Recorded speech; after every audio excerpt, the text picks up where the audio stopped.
రష్మిక పెళ్లి గ్రాండ్ గా జరిగింది. ప్రత్యేక వంటకాలతో అతిథులకి విరోష్ విందిచ్చారు. పెళ్లిలో తెలంగాణ కర్ణాటక స్పెషల్స్ అరేంజ్ చేశారు.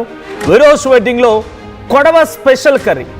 అయితే మెనూలో తెలంగాణ స్టైల్ మటన్ బిర్యానీ, హైదరాబాద్ దమ్ బిర్యానీ, నాటుకోడి పులుసు కూడా ఉందట. ఇక గారెలు, పప్పు, పచ్చి పులుసు, ఓల్డ్ సిటీ కీమా, సమోసాలు ఇవన్నీ కామన్. ఇక కర్ణాటక స్పెషల్ బిసిబెలే బాత్ అనేటువంటి ఒక స్పెషల్ డిష్తో పాటుగా మైసూర్ పాక్ కూడా అరేంజ్ చేశారంట. ఇక స్పెషల్ పోర్క్ కర్రీతో కూడా విందు భోజనం ఏర్పాటు చేశారు. కొడవ సాంప్రదాయంలో పాండి కర్రీ అనే పేరు. పాండి కర్రీ కర్ణాటకలోని కూర్గ్లో ఫేమస్ ఇది. సో బియ్యం పిండి, రొట్టెలు, పంది కూర కూడా ఇక్కడ కాంబినేషన్గా ఉందంట. సో అది కూడా కర్రీగా అరేంజ్ చేశారు. సో ప్రజెంట్ గ్రాండ్గా జరిగింది. తమ పెళ్లికి వచ్చే అతిథుల కోసం నోరూరించే డెలీషియస్ వంటకాలని విజయ్ అండ్ రష్మిక అందజేశారు. తమ పెళ్లికి వచ్చే అతిథులందరికీ కొబ్బరిను నీళ్ళని కూడా అందిస్తున్నారంట. ప్రతి ఒక్కరికి అరిటాకుల్లో భోజనం వడ్డించేలా ప్లాన్ చేశారట. ఇక వంటకాల విషయానికి వస్తే ఎంపిక చేసినటువంటి ఆంధ్ర, తెలంగాణ వంటకాలని తమ పెళ్లిలో మెనూలో ఉండేలా ప్లాన్ చేశారట విరోష్. ఇక విజయ్, రష్మిక పెళ్లిలో స్పెషల్ విషయానికి వస్తే నాటుకోడి పులుసు, గారెలు, హైదరాబాద్ దమ్ బిర్యానీ, పచ్చి పులుసు, పప్పు, పాత బస్తీకి చెందిన కీమా, సమోసా వంటి మెనూలో కూడా ఏర్పాటు చేశారు. ఇక వీటితో పాటే రష్మిక తరఫున కూర్గ్ ప్రత్యేక వంటకాలైనటువంటి కదం బట్టు అంటే రైస్ బాల్స్, పాండి కర్రీ, నూల్ పుట్ట అంటే రైస్ నూడిల్స్ వంటి వాటిని కూడా ఇక్కడ సిద్ధం చేశారు. సో స్వీట్స్లోని ఫేమస్ మైసూర్ పాక్ ప్రత్యేకంగా వడ్డించారు. ఇక వీటితో పాటుగా రష్మికకు ఇష్టమైనటువంటి జపనీస్ డిషెస్ని కూడా అతిథుల కోసం ప్రత్యేకంగా వడ్డిస్తున్నారంట తెలుస్తోంది. సో విజయ్కి సంబంధించి ఆ సెలబ్రేషన్స్ ఎలా జరుగుతున్నాయి, వెడ్డింగ్ ఎలా జరిగింది, వెడ్డింగ్లో వంటకాలు అన్ని అప్డేట్స్ సంబంధించి మరిన్ని అప్డేట్స్ మా ప్రతినిధి అనింద్ర అందిస్తారు. అనింద్ర, సో విజయ్ పెళ్లిలో డెలీషియస్ వంటకాలు అనేటువంటి ఒక చర్చ జరుగుతోంది. సో ఎటువంటి వెరైటీస్ ఉన్నాయి? డెఫినెట్గా వాళ్ళకి సంబంధించి అభిమానులు ఉంటారు, చాలామంది వారిని అభిమానించేవారు ఉంటారు, వాళ్ళ గురించి తెలుసుకోవాలని చాలా ఆతృతగా ఉంటుంది కాబట్టి సో వాళ్ళ విషయంలో ఆ పెళ్లికి సంబంధించిన అప్డేట్స్ ఏంటి? ఎస్ మనోజ్, టాలీవుడ్ వెండితెర జంట నిజ జీవితంలో కూడా ఒక్కటయ్యారు. అభిమానులు దశాబ్దాల కాల నెరవేరుస్తూ విజయ్ దేవరకొండ అండ్ ఇంకా రష్మిక మందన తమ వైవాహిక బంధంలోకి అడుగు పెట్టారు. అంగరంగ వైభవంగా రాజస్థాన్ ఉదయ్పూర్ లోని మెమంటోస్ హోటల్లో ఘనంగా జరిగిన ఈ వేడుక భారతీయ సినీ ప్రపంచంలోనే అతిపెద్ద వేడుకగా నిలిచింది. కళ్ళు చెదిరే అలంకరణతో పాటు ప్రముఖుల సమక్షంలో ఈ ప్రేమ పక్షుల పెళ్లిపేటల మీద మెరిసిపోయారు.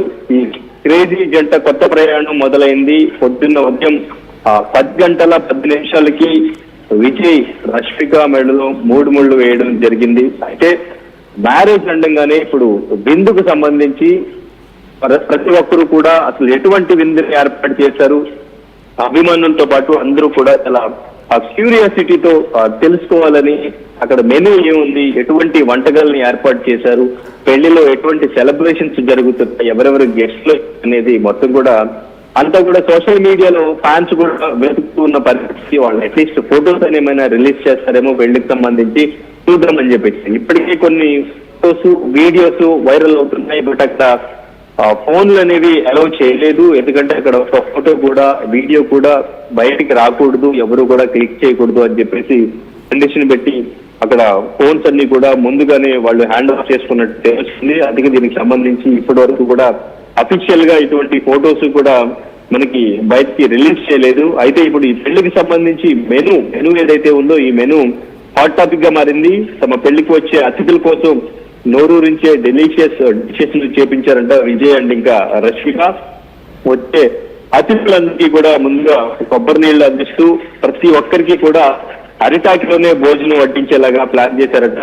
ఇంకా వంటకాల విషయానికి వస్తే ఆంధ్ర, తెలంగాణ వంటలను కూడా తమ పెళ్లి మెనూలో ఉండేలా ప్లాన్ చేశారు.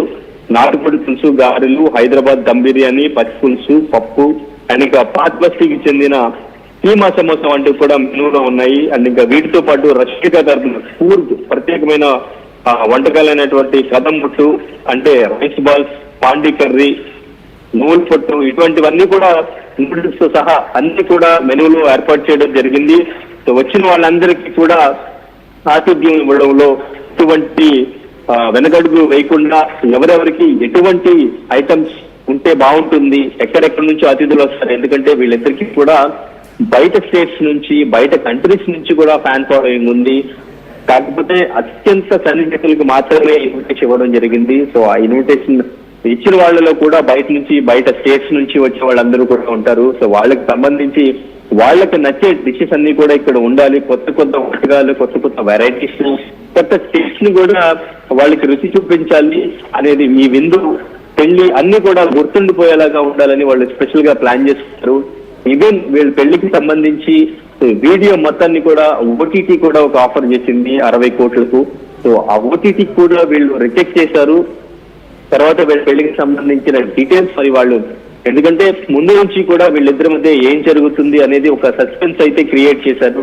వాళ్ళ ఫొటోస్ ఎక్కడికి వెళ్ళినా వైరల్ అవడం, కానీ వాళ్ళ దగ్గర నుంచి ఎటువంటి క్లారిటీ అయితే తర్వాత కూడా రాలేదు. ఈవెన్ ఎంగేజ్మెంట్ కూడా అత్యంత సన్నిహితుల మధ్య ఎంగేజ్మెంట్ జరుపుకున్నప్పటికీ కూడా దానికి సంబంధించి కూడా అఫీషియల్ గా వాళ్ళిద్దరూ బయట సినిమా ప్రమోషన్స్ కి వచ్చినప్పటికీ, ఇంటర్వ్యూస్ ఇచ్చినప్పటికీ కూడా పెళ్లి టాపిక్ గురించి ఎక్కడ కూడా వాళ్ళిద్దరూ మాట్లాడలేదు. ఈవెన్ ఎంగేజ్మెంట్ కి సంబంధించి కూడా ఎక్కడ డిస్కషన్ రానివ్వలేదు. పెళ్లికి వెళ్తున్న సమయంలో కొంతమంది క్వశ్చన్ చేసినప్పటికీ, కంగ్రాచులేట్ చేసినప్పటికీ కూడా వాళ్ళిద్దరు కూడా రెస్పాండ్ అవ్వలేదు. దేని గురించి మాట్లాడుతున్నారు అన్న తరహాలోనే రష్మి కూడా రెస్పాండ్ అయ్యారు. తర్వాత అఫీషియల్ గా విరోష్ వెడ్డింగ్ అంటూ కూడా వాళ్ళు ఒక ఇన్స్టాగ్రామ్ ఐడిని కూడా క్రియేట్ చేసి వాళ్ళు పోస్ట్ చేయడం జరిగింది. సో తర్వాత అప్పుడు అఫీషియల్ గా వాళ్ళ నుంచి ఒక క్లారిటీ వచ్చింది. సో ఇప్పుడు ఈ రోజు వెడ్డింగ్ అనేది 10 గంటల 10 నిమిషాలకి ఉదయం జరిగింది. అండ్ ఇంకా తర్వాత గొడవ సంప్రదాయం ప్రకారం ఈవినింగ్ కూడా మళ్ళీ వాళ్ళిద్దరికి పెళ్లి జరుగుతుంది. మార్చి 3న ఇక్కడ రిసెప్షన్ కూడా తాజ్ కృష్ణలో ఏర్పాటు చేశారు. సో ఇక్కడ హాలీవుడ్ ప్రముఖులు, సినీ రాజకీయ ప్రముఖులు అందరూ కూడా ఇక్కడికి అటెండ్ అవ్వబోతున్నారు. బయట స్టేట్స్ నుంచి అందరూ కూడా ఇక్కడికి రాబోతున్నారు. అక్కడ పార్టీ కూడా చాలా గ్రాండ్ గా ఉంటుంది. తర్వాత ఇక్కడ మెనూన్ కూడా చాలా స్పెషల్ గా దగ్గరుండి వాళ్ళు ఏమేమి ఐటమ్స్ ఉండాలి, ఏ వెరైటీస్ ఉండాలనేది కూడా వాళ్ళు దగ్గరుండి చూసుకుంటున్నట్టు కూడా తెలుస్తుంది. సో ఈ మ్యారేజ్ తర్వాత మళ్ళీ ఆ రిసెప్షన్ ఏదైతే ఉందో అది కూడా మనకి హాట్ టాపిక్ గా మారే ఛాన్స్ ఉంది. ఇప్పటి వరకు తనివని ఎరగని రీతిలో వాళ్ళు మళ్ళీ ఇక్కడ కూడా ఐటమ్స్ ని అట్లాగే ఏర్పాటు చేస్తున్నారు. వెడ్డింగ్ తో పాటు రిసెప్షన్ కూడా ఇక్కడ గ్రాండ్ గా ఏర్పాటు చేసి అందరికీ కూడా ఇన్విటేషన్ ఉంటుంది. తర్వాత చాలా మందికి ఇక్కడ ఇన్విటేషన్ ఉంటుంది కాబట్టి ఆ రోజు ఇక్కడ ఎలా ఉంటుంది, మళ్ళీ తర్వాత ఇక్కడ ఎటువంటి మెనూని ఏర్పాటు చేస్తారు అనేది చూడాలి Manoj. Right, thank you Anindra. So మొత్తంగా విజయ్ రష్మిక వెడ్డింగ్ సంబంధించినటువంటి వంటకాలు పెద్ద ఎత్తున చర్చనీయాంశంగా మారుతున్నాయి. తను వేసుకున్న చీర కూడా ₹1 విలువ చేసేటువంటి చీర, గద్వాల్ నేర్చినటువంటి చీరగా తెలుస్తోంది. సో చాలా అంగరంగ వైభవంగా విజయ్ రష్మిక వివాహం జరుగుతోంది. సో వివాహం పూర్తయింది. ప్రస్తుతానికి అక్కడ జరిగినటువంటి వంటకాల గురించి చర్చ జరుగుతోంది. సో మీకేమనిపిస్తోంది? విజయ్ రష్మికని మీరెలా దీవించాలనుకుంటున్నారు? మీ అభిప్రాయం ఏంటి? కామెంట్ చేయండి.